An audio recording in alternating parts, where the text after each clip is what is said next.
আমি আবার এসে গেছি, দীপিকা মজুমদার দত্ত।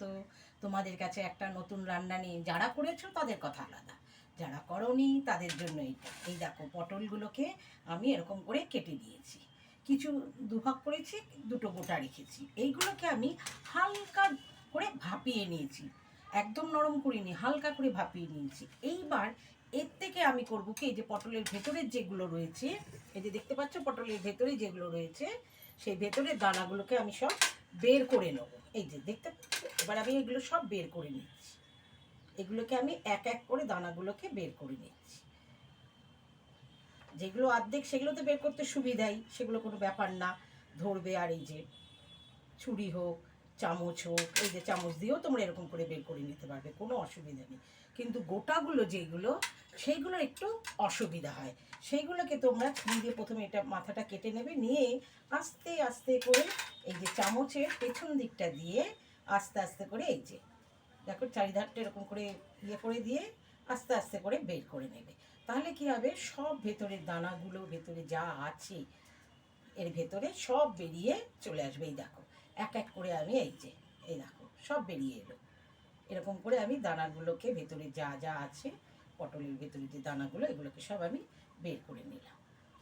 অথচ পটলটা গোটা রইল, দেখতে পাচ্ছ গোটা রয়েছে, আমি বের করে নিয়েছি। এটারও দেখো এরকম করে আমি বের করে নিচ্ছি, সব এরকম করে আমি বের করে নেব। নিয়ে এবার আমি একটা পেস্ট করবো। এবার যদি তোমরা মনে করো অনেকে দানা খেতে ভালোবাসো না, তাহলে তোমরা ওই পেস্টের মধ্যে দানাগুলো দিয়ে নেবে। আমার ভালো লাগে তাই আমি দানাগুলো দিইনি। পেস্টটা হবে তোমার পোস্ত আর সর্ষে। পোস্তটা বেশি নেবে, সর্ষেটা কম নেবে, আর শুধু কাঁচা লঙ্কা, আর কিচ্ছু নেবে না। আমি এইভাবে সব কটাকে বের করে নিচ্ছি। এই দেখো সব কটার দানা আমি পটল থেকে বের করে নিয়েছি। এই যে এইবার আমি গ্যাসটাকে জ্বালাবো।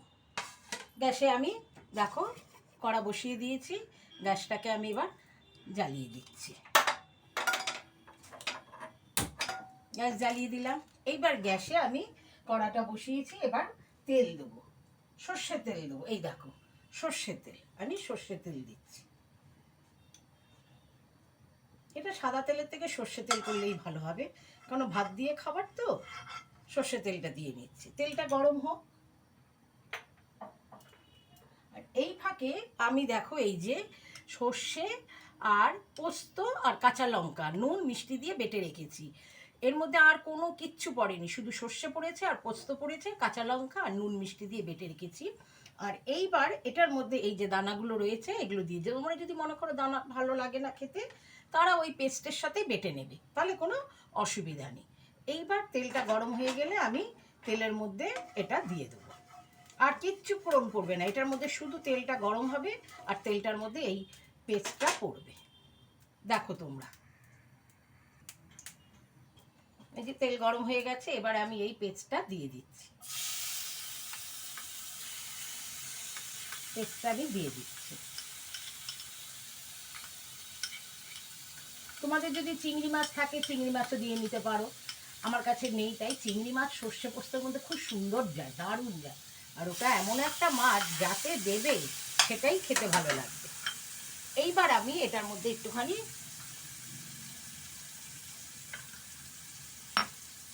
এই যে বাটিটা ধুয়ে জল দিয়ে দিচ্ছি।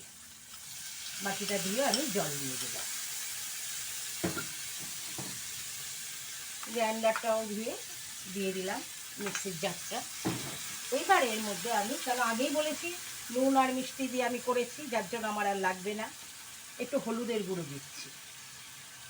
একটু হলুদের গুঁড়ো দিলাম, দিয়ে এবার এটাকে আমি ভেজে নেব।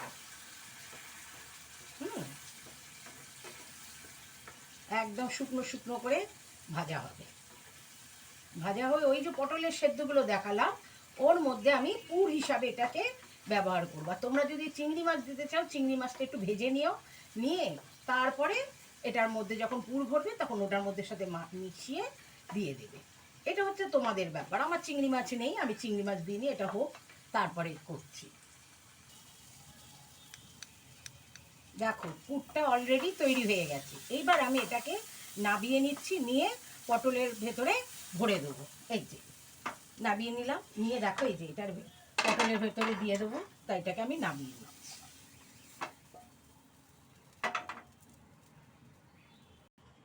এই দেখো, এইবার আমি এর ভেতরে পুরগুলো ভরে দিচ্ছি। একটু গরম আছে, হাতে লাগছে ঠিকই। এই যে যেগুলো অর্ধেক সেগুলোকে এইভাবে আমি পুর ভরে দিই। সেগুলো অর্ধেকগুলোতে তোমার ভরতে অসুবিধা নেই, এই যে এগুলো ভরতে খুব সোজা, যেগুলো অর্ধেক আছে মাঝখান দিয়ে চেরা যেগুলো রয়েছে, এই দেখো সেগুলো এইভাবে আমি ভরে নিচ্ছি। আর যেগুলো তোমার গোটা রয়েছে সেগুলোর মধ্যেও তোমার ওইভাবেই ভরবে। এই যে আস্তে আস্তে তুমি দিয়ে চামচ দিয়ে দিয়ে এই দেখো এইভাবে করে আস্তে আস্তে করে ভরে দেবে। এইভাবে সব কটা অর্ধেক হলে সবচেয়ে সুবিধা, ভরতে সুবিধা, কিন্তু গোটাগুলো ভরতে একটু কষ্ট হয়। একটুখানি একটু ধৈর্য ধরে করবে, তাহলেই হবে। এই যে এইভাবে করে বড়গুলোকে গোটাগুলোকে দিয়ে দেবে। এই যে দেখো এরকম করে দিলে নিচে নেমে যাবে, অসুবিধা নেই, তাহলে পুরোটা পটলেই হলো। এই দেখো সব এরকম করে আমি করে ফেলবো। এই দুটো করেছি, গোটা রেখেছি তোমাদের দেখাবো বলে, তাই গোটাগুলো এই যে এইভাবে করে নিয়ে এই দেখো চাপ দিলে নিচের দিকে চলে আসবে। কিন্তু এটার কিন্তু একদিকটা কাটবে, একদিকটা কাটবে না, তাহলে আবার চাপের চোটে ভেতর ওখান দিয়ে বেরিয়ে যেতে পারে। এক পাশটাই শুধু কাটবে। দেখেছো, এরকম করে আমি প্রত্যেকটাকে করে নিচ্ছি। এদিকে আমি কড়াইটা গ্যাসটা জ্বালিয়ে কড়াইয়ে তেল দিয়ে দিয়েছি, তেলটা গরম হোক, ও ওর কাজ করুক। আমি আমার এই যে পুর ভরছি, পুরটা পুরো ভরে নিই, ভরে নিয়ে তারপরে আমি এগুলোকে আবার ভাজবো। বুঝতে পেরেছ, পুরটাকে ভরে নিই। দেখো আমার পটলের পুরগুলো সব কটা ভরা হয়ে গেছে, এদিকে তেলও গরম হয়ে গেছে। এইবার আমি এই যে বেসন গুলে রেখেছিলাম, এই বেসনের মধ্যে কি দিচ্ছি দেখো, একটু নুন দিচ্ছি, নুন ছাড়া তো ভালো লাগবে না, নুন দিচ্ছি অল্প করে, এই যে সামান্য একটু নুন দিলাম।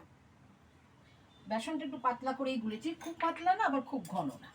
আর এই যে একটু শুকনো লঙ্কার গুঁড়ো দিচ্ছি, একটু শুকনো লঙ্কার গুঁড়ো দিচ্ছি, দিয়ে এইবার এর মধ্যে আমি পটলগুলোকে চুবিয়ে একটু মাখিয়ে আর কি তোমার বেসনটাকে তার উপরে কোট করে দিয়ে আমি গরম তেলে দিয়ে দেবো। এই যে দেখতে পেয়েছো আমি করে নিলাম, নিয়ে এবার আমি এটার মধ্যে তোমার এই যে পটলগুলোকে এই যে কোট করে নিচ্ছি, নিয়ে এবার আমি ওটাকে তেলে দিয়ে দেবো। দেখো তেল তো গরম হয়ে গেছে, তেল গরম হয়ে গেছে, এইবার আমি এই তেলের মধ্যে এটা দিয়ে দিই।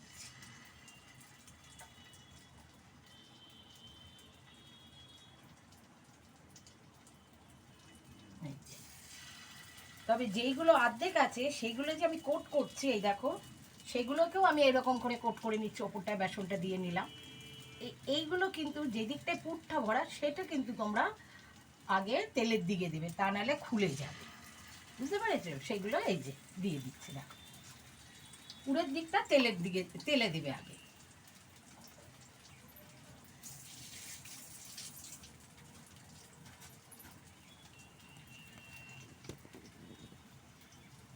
দেখো আশা করি দেখতে পাচ্ছ। এবার এরকম করে আমি প্রত্যেকটা দিয়ে দেবো। এই যে পুরের দিকটা আমি তেলের দিকে দিয়ে দিলাম, এরকম করে আমি প্রত্যেকটা দিয়ে দিচ্ছি। দেওয়া হয়ে গেছে দেখো, এবার আস্তে আস্তে করে আমি উল্টে পাল্টে নেবো, এপিট ওপিট করে ভেজে নেবো। এই যে এভাবে ভেজে নেওয়া হবে। দেখো সব কটা আমার দেওয়া হয়েছে, এবার আস্তে আস্তে করে ভেজে আমি তুলে নেবো। কিছুটা পুর অবশ্য রয়েছে, সেটা এমনিই খাওয়া যাবে, সেটা কোনো ব্যাপার না। এবার এগুলো হয়ে গেলে আমি আস্তে করে উল্টে দেবো। এই দেখো, যদি তোমরা এই পুরের দিকটা তেলের দিকে দাও তাহলে কিন্তু পুরটা খুলে পড়বে না, তাহলে ঠিক যেরকম করবে সেরকমই থাকবে। দেখো আমার একটা পুরো খুলে পড়েনি, সব ওরকম রয়েছে। এবার আমি এইভাবে প্রত্যেকটাকে উল্টে পাল্টে ভেজে তুলছি। এই দেখো ভাজাগুলো হয়ে গেছে, এক এক করে আমি নামিয়ে নিচ্ছি। এই যে এক এক করে নামিয়ে নিচ্ছি, দেখতে পাচ্ছ, এক এক করে আমি নামিয়ে নিচ্ছি। ভাজাগুলো হয়ে গেছে। এগুলো করতে বেশিক্ষণ সময় লাগে না, কেন বলো তো, আমি যেহেতু সব সেদ্ধ করে রেখেছি, একটুখানি ভাপিয়ে রেখেছি পটলটাকে, তারপরে তোমার পুরটাকে ভেজে রেখেছি। অনেকে হয়তো ভাজে না, ভেজে নিলে কী হয় বলো তো, কাঁচা ভাবটা থাকে না, ঝাঁঝটা থাকে না, অনেক সময় দেখবে ভীষণ ঝাঁঝ লাগে, এটা থাকে না, অথচ খেতে এটা সত্যি খুব ভালো লাগে। এই দেখো সব কটা আমি আস্তে আস্তে করে তুলে নিয়েছি।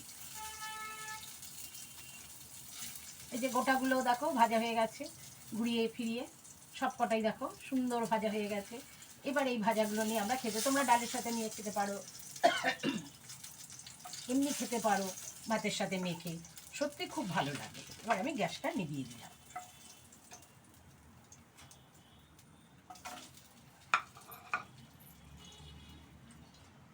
এই দেখো, তাহলে আমার এটা তৈরি। তাহলে বুঝতে পারছো কেমন করে হয়েছে, পুরো পটলের পুরগুলো হয়ে গেছে। তোমরা করে খাও, একটুখানি পুর বেঁচেছে, ও ভাত দিয়ে মেখে খাওয়া যাবে। তাহলে এখন আমি রাখি, তোমরা এইভাবে করে খেয়ে দেখো, দেখে আমায় বলো কেমন লাগলো। এর মধ্যে চিংড়ি দিলে কিন্তু আরও ভালো লাগে, তবে করে খেয়েও, খুব তাড়াতাড়ি হয়ে যায়। পটলগুলো একটু হালকা ভাপিয়ে নিও, আর ওইভাবে করো, সত্যি ভালো লাগবে। তাহলে আমি এখন রাখছি, বাই, টেক কেয়ার।